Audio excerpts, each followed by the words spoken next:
Après avoir longtemps concassé ses adversaires en mêlée, l'ancien international italien Andrea Lo Cicero savoure l'après-rugby loin des terrains, avec une recette très personnelle comprenant cuisine, agriculture et télévision.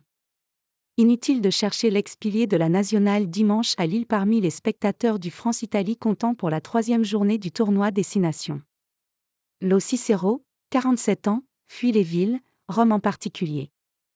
Il s'est établi dès la fin de sa carrière en 2013 en pleine campagne du Latium, à une 50aine de kilomètres au nord de la capitale italienne.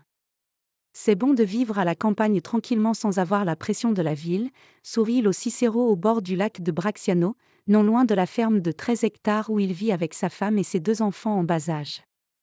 Barbe finement taillée et lunettes de vue stylées, l'ancien joueur du Stade Toulousain, 2001-03, et du Racing 92, 2007-13, particulièrement affûté, j'ai arrêté ma carrière à 118 kg, aujourd'hui je pèse 93 à 94 kg, il fait pousser du safran et élève 6 ânesses qui aident des enfants souffrant du trouble du spectre de l'autisme.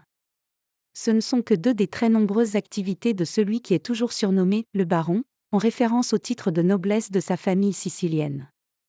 À contre-courant. Je suis ce que j'adore faire, je fais les choses sans pression, je travaille dur, mais je fais les choses avec beaucoup de passion, répond-il quand on lui demande quelle est désormais son activité. Ma famille est ma priorité, je suis un saumon, je vais toujours à contre-courant, complète-t-il dans son français fleuri.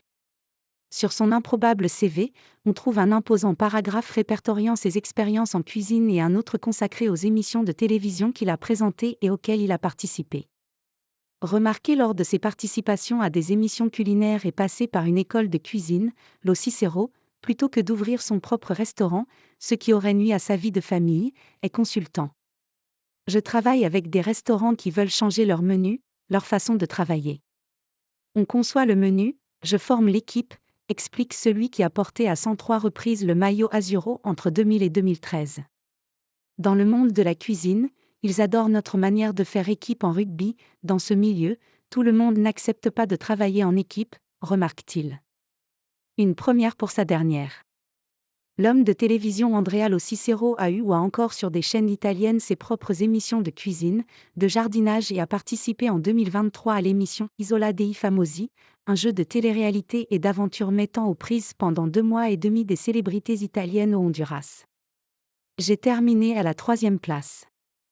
Je l'ai vécu comme une expérimentation sociale, tu vois des gens qui ne font rien dans la vie et qui continuent à ne rien faire même dans ce genre de contexte extrême, fait-il remarquer. Et le rugby dans tout ça ?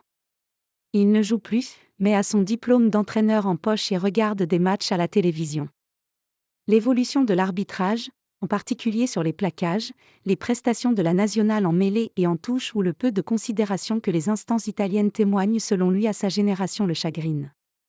On a amené le rugby italien à ce niveau et on est tous dehors, moi, Castrogiovanni, Bergamesco, fait remarquer celui qui, pour son dernier match en sélection, a participé à la première victoire de la nationale contre l'Irlande, 25-13, le 16 mars 2013. La récente arrivée de l'Argentin Gonzalo Quesada au poste de sélectionneur est une bonne chose, on est latin, physiquement comme les Argentins et les Français, il faut qu'on joue comme eux, insiste-t-il. Avant d'évoquer un énième projet, une émission de télévision associant cuisine, rugby et télévision, un jeu avec des joueurs qui feraient des recettes de leur pays.